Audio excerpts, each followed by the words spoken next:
digna concurrencia a este 10º Congreso Internacional de Psicología y Educación. Reciban ustedes el más cordial abrazo desde la Universidad Nacional del Centro del Perú, a través del Grupo Luz y Ciencia de la Humanidad, al que nos honra pertenecer. En esta oportunidad traemos para ustedes una investigación desarrollada por todo el equipo, pero que está a cargo de 3 de los miembros de este equipo. Competencias de pensamiento y comprensión lectora en estudiantes que ingresan a la universidad. Investigación cuantitativa. Autores: Luis Alberto Yarleque Chocas, Edith Rocío Núñez Yacuachaqui, Maribel Padilla Sánchez. Universidad Nacional del Centro del Perú. Bien, vamos a comenzar. Introducción. Situación de los estudiantes de secundaria. En el Perú, los resultados de las evaluaciones internacionales de los estudiantes de secundaria han sido en las 2 últimas décadas negativos. Estamos en los últimos lugares. Ahora bien, el Ministerio de Educación peruano ha venido realizando también evaluaciones censales sobre el rendimiento y aprendizaje de los estudiantes peruanos, obteniendo resultados que tampoco nos alegran mucho. El 2016, por ejemplo, se hizo una evaluación censal en la que se halló, entre otras cosas, que más del 23% de los estudiantes de segundo de secundaria se hallaban en el nivel de prelectura, es decir, aún no leían. Sin embargo, estaban en segundo de secundaria. Ahora bien, esto es una cuestión preocupante porque entonces se está poniendo de manifiesto las dificultades y las limitaciones, el bajo nivel de la educación en el Perú. Observaciones empíricas. Empíricamente, en la universidad observamos que los estudiantes tenían muchas dificultades en la lectura de textos universitarios. Por supuesto, si tenían dificultades a leerlos, también tenían dificultades más grandes en la comprensión. Se encontró que cuando los estudiantes enfrentaban problemas que no podían resolver con algoritmos, entonces su actividad intelectual se desorganizaba y muchas veces se frustraban y se rendían. También se observó que una buena cantidad de estudiantes tenía dificultades para cuestionar ideas, para confrontarlas y tomar posición respecto de ellas. En esa dirección, la hipótesis fue de que muchos de los problemas que enfrentaban nuestros estudiantes en la universidad devenían de que no habían logrado desarrollar su pensamiento crítico, su capacidad de resolución de problemas y tampoco su comprensión lectora. Nuestras investigaciones. Nosotros habíamos venido estudiando como equipo el fenómeno. Por ejemplo, en el 2003 la doctora Javier hizo una investigación sobre la atención y la resolución de problemas en estudiantes universitarios, encontrando resultados parecidos a los que ya habíamos descrito. Por otro lado, nuestro equipo en su conjunto, el 2008, hizo un estudio sobre la comprensión lectora en docentes. ¿Por qué? Nosotros nos basamos en la idea de que si el estudiante tenía problemas de comprensión lectora, esos mismos problemas podrían estar en los docentes. Y efectivamente, si bien es cierto, no estaban en niveles desaprobatorios, por decirlo así, sí se encontraban más abajo de lo esperado para ser docentes. Eso encontramos en nuestro estudio del 2008.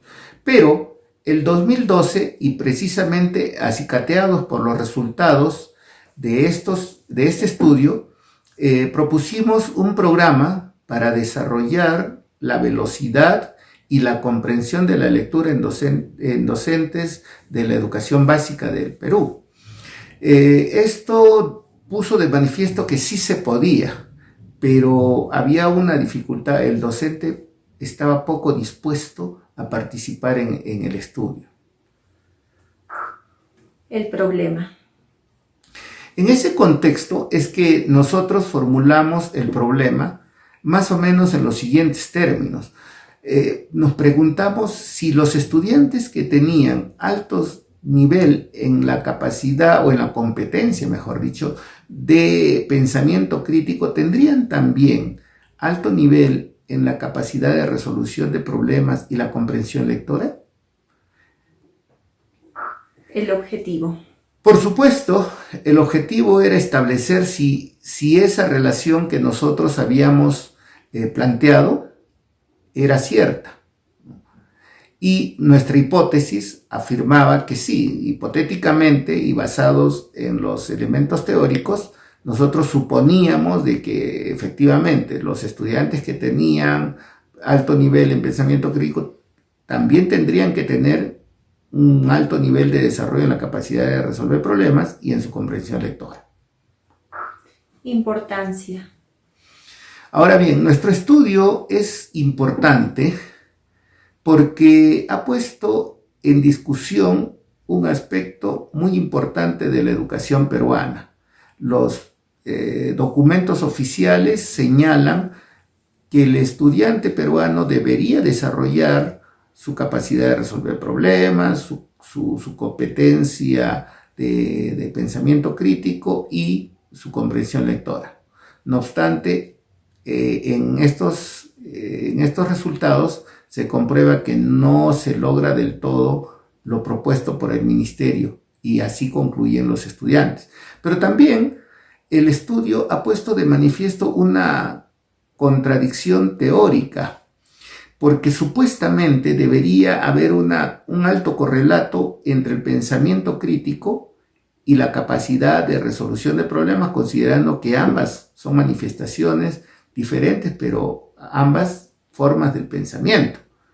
Eso no se encuentra en este trabajo, lo cual nos lanza a buscar nuevas explicaciones a través de nuevos trabajos. Por otra parte, sí ratifica la idea de que el pensamiento crítico y la comprensión lectora son dos competencias íntimamente asociadas. Fundamentos teóricos. El pensamiento. Bien, al estudiar el tema, nosotros echamos mano de un marco teórico general sobre el pensamiento, fundamentalmente en autores como Luria, Carretero y otros que vamos a ir presentando a lo largo de la exposición.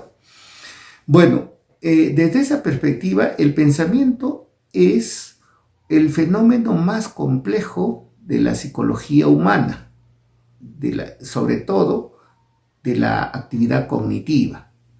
Este es el que nos permite descubrir relaciones no evidentes a los órganos sensoriales. Es decir, a través del pensamiento nosotros podemos descubrir relaciones entre fenómenos que no se ven, no se oyen, no se tocan, pero gracias a nuestro pensamiento las descubrimos.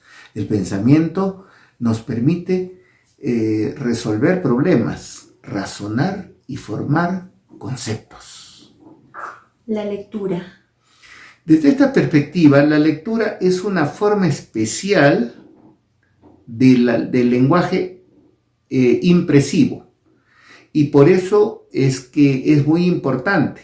Como todos sabemos, el lenguaje es una herramienta del pensamiento. Es con el lenguaje que opera el pensamiento. Ahora, la lectura es una forma especial de este lenguaje y le dota al pensamiento de elementos con los que él va a operar en su forma simbólica. Ahora, hay que agregar a esto que el que lee va a ir al texto con ciertos elementos ya en su estructura cognitiva. Nadie va a leer un texto con la mente vacía, de modo que se ponen en acción la intención y los significados que da el autor, entran en acción y se relacionan con la intención, los significados que están en la estructura cognitiva del que lee. De modo que la captación de lo que se lee no es una captación pura de lo que dice e intenta comunicar el que escribe el texto, sino que también en él interviene la estructura cognitiva del que lee. Pensamiento crítico. El pensamiento crítico es entendido en nuestro estudio como una de las formas superiores del pensamiento y se caracteriza porque a través de él la persona puede evaluar proposiciones, puede contrastarlas, puede discutirlas, analizarlas y puede tomar posición respecto de ellas, pero no solo de las proposiciones respecto de otras cosas o personas, sino también de su propio hacer y de su propio pensar. El que tiene pensamiento crítico pone en evaluación sus propias ideas y sus propias acciones y se dispone, que es lo más importante aquí, se dispone a cambiar si es que es necesario. Cuando definimos el pensamiento crítico, nosotros lo hacemos como una competencia. Y eso porque el pensamiento crítico no solo implica formas de acción psicológica, que como hemos dicho implican evaluar, comparar, tomar posición, sino que además, que eso es lo procedimental, además el pensamiento crítico opera con una serie de contenidos conceptuales que posee el sujeto que piensa críticamente. Pero finalmente el pensamiento crítico supone la disposición de la persona para pensar críticamente. Hay muchas personas que no desarrollan esa intención de pensar críticamente y por consiguiente no tienen el componente actitudinal de la competencia. El problema. ¿Qué es para nosotros en esta investigación un problema? Un problema es una situación para la cual el individuo no tiene en su repertorio mnémico la respuesta o la solución a una situación que se le ha planteado. No hay la respuesta, la solución en su repertorio mnémico. Entonces el individuo observa y trata de comprender la situación planteada, pero aun cuando la comprende no la puede resolver. Y entonces manipula, procede por ensayo y error y tampoco la puede resolver. Entonces se ve obligado a pensar.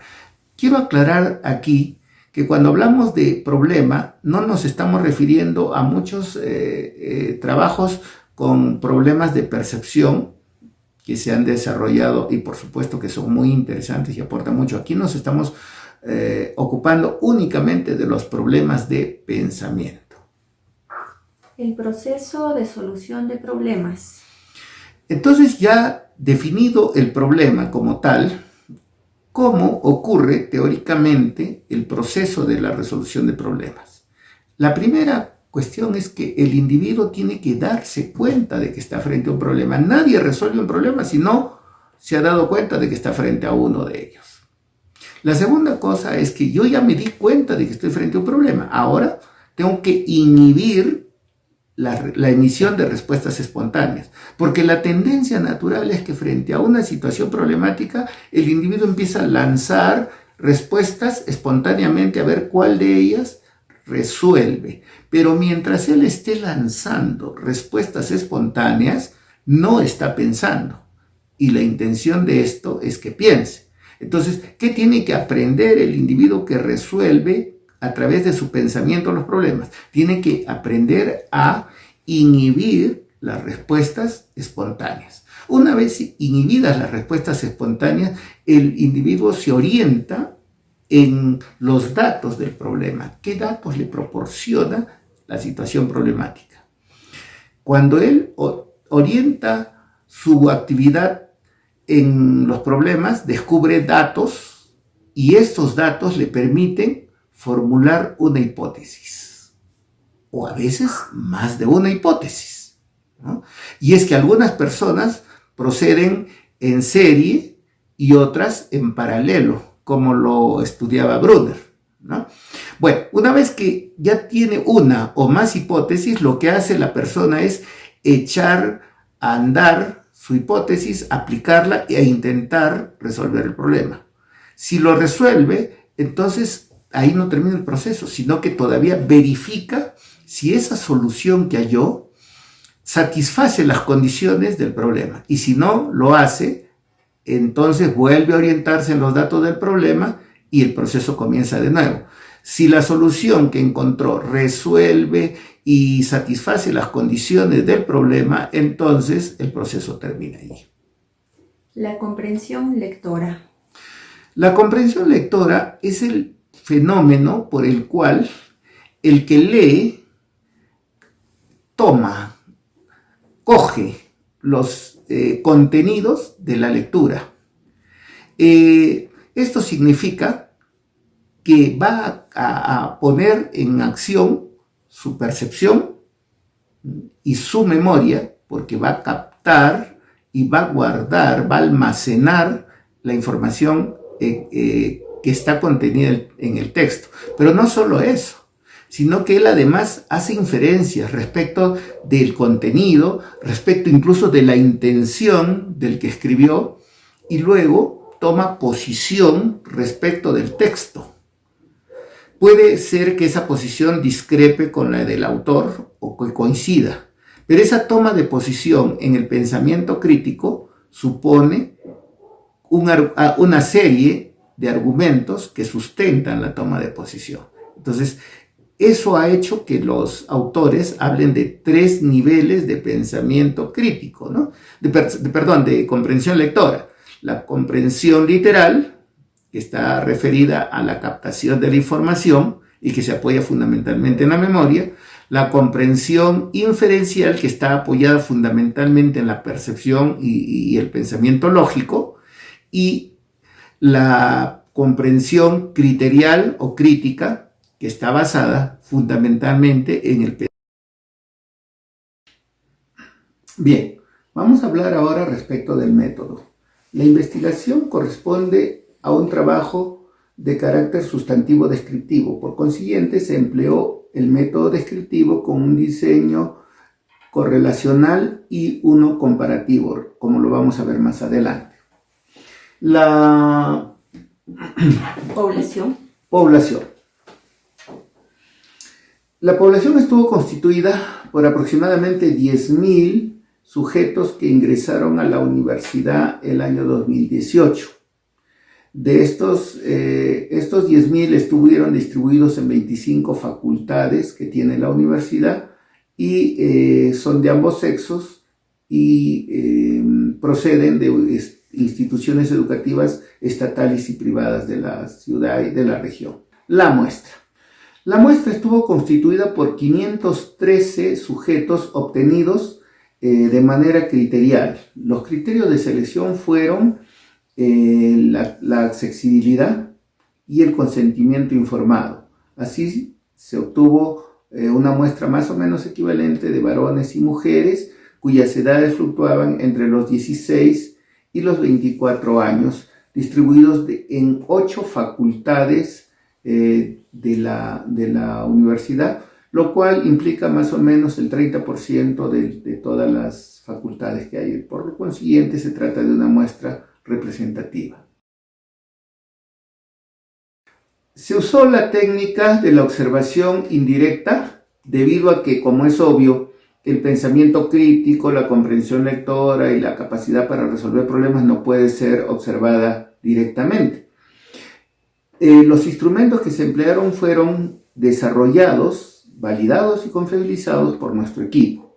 Se empleó entonces una prueba de pensamiento crítico que permitía poner en acción todas las cualidades del pensamiento crítico que hemos descrito en el marco teórico. Igual pasó con la resolución de problemas. Aquí se empleó una batería desarrollada en base a los estudios preliminares de nuestro equipo y que constaba de 2 problemas cerrados y uno abierto, y que nos permitió también comparar la resolución analógica de problemas y la resolución de problemas abiertos. Finalmente se empleó también para el estudio de la comprensión lectora Un trabajo había permitido, el 2017, construir y validar una prueba que no solo nos daba información sobre los 3 niveles de la comprensión lectora, literal, inferencial y crítico, sino que también nos informaba sobre los fenómenos y procesos cognitivos involucrados en este proceso. Veamos ahora los resultados. Niveles de pensamiento crítico en la muestra. Cabe acotar que al examinar los resultados, nos dimos con el hecho de que la distribución no es una distribución normal. Por consiguiente, empleamos pruebas no paramétricas. Al hacer las tablas, nos encontramos con este primer dato. Un número alto de estudiantes, un 35%, como se puede apreciar, de estudiantes ingresa con un bajo nivel de pensamiento crítico.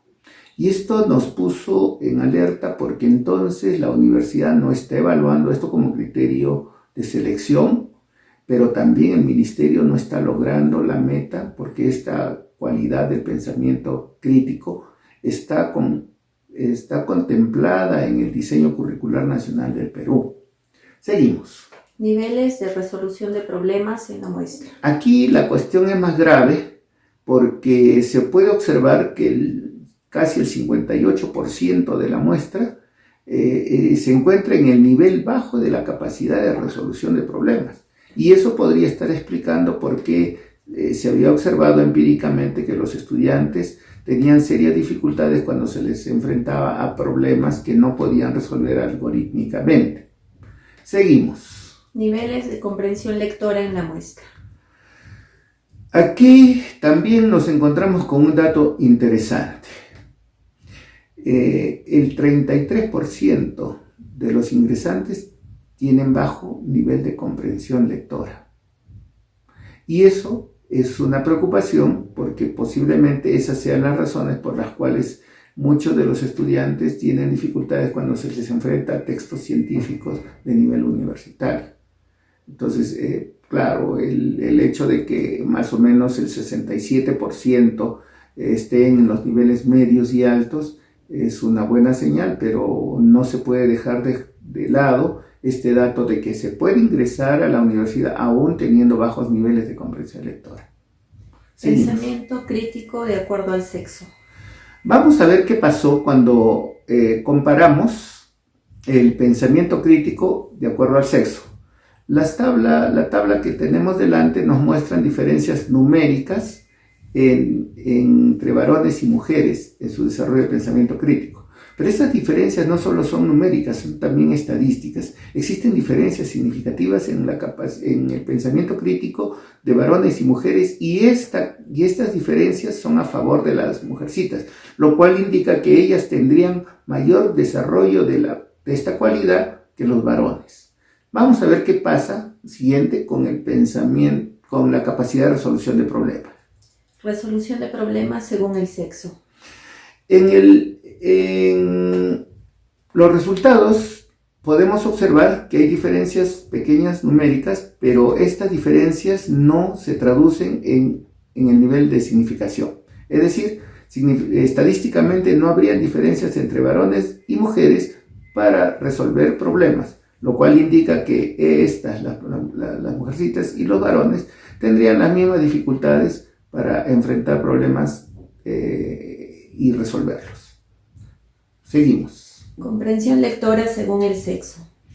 Se ha encontrado que aquí también existen diferencias significativas entre varones y mujeres. Los datos que podemos observar nos muestran diferencias numéricas, pero la prueba de significación nos muestra que no solo son numéricas, son estadísticas. Y nuevamente, las mujeres tendrían mayor desarrollo en la comprensión lectora que los varones. Seguimos. Pensamiento crítico según el tipo de institución. Ya, aquí encontramos un dato interesante que contradice la lógica general. Los estudiantes sí se diferencian en su desarrollo de pensamiento crítico dependiendo de si provienen de una institución educativa estatal o privada, pero lo curioso del asunto está en que los estudiantes que proceden de instituciones estatales tienen mayor desarrollo del pensamiento crítico que los que proceden de instituciones privadas. Esto es muy interesante porque es posible que lo que esté ocurriendo es que en las privadas sean más esquemáticos, más rígidos y el estudiante se acostumbra a recibir y aceptar, mientras que el estudiante de las instituciones estatales parecen ser más críticos y podrían ser más contestatarios a las vicisitudes que se les presente. Resolución de problemas según el tipo de institución. Ahora, cuando comparamos a los estudiantes en su capacidad de resolver problemas viniendo de instituciones estatales o privadas, no hay diferencias estadísticas. Aunque las puedan haber numéricas, estas no alcanzan el nivel de significación. Comprensión lectora según el tipo de institución. Según el tipo de institución, tampoco hay diferencias en la comprensión lectora. Es decir, si yo vengo de una institución particular o de una estatal, no se diferencia nuestra capacidad para comprender textos. No hay mayores ventajas que las que se suponían que daba la institución privada en la educación, por lo menos en esta región, la región central del Perú. Seguimos. Conclusiones. Bueno, de todo esto hemos concluido, entre otras cosas, que probablemente a las universidades estatales, porque a la del centro, que es la más importante de la región, ocurre, probablemente en varias instituciones estatales de tipo universitario están ingresando los estudiantes con bajos niveles de comprensión lectora, de pensamiento crítico y capacidad de resolución de problemas. Por lo menos un buen porcentaje están ingresando en estos niveles, lo cual significa que la universidad no está evaluando como requisito de ingreso estas cualidades. Pero eso también nos pone un reto. ¿Se superarán estas deficiencias con las que ingresan los estudiantes en el desarrollo de los estudios universitarios? Eso es algo que actualmente nuestro equipo viene estudiando.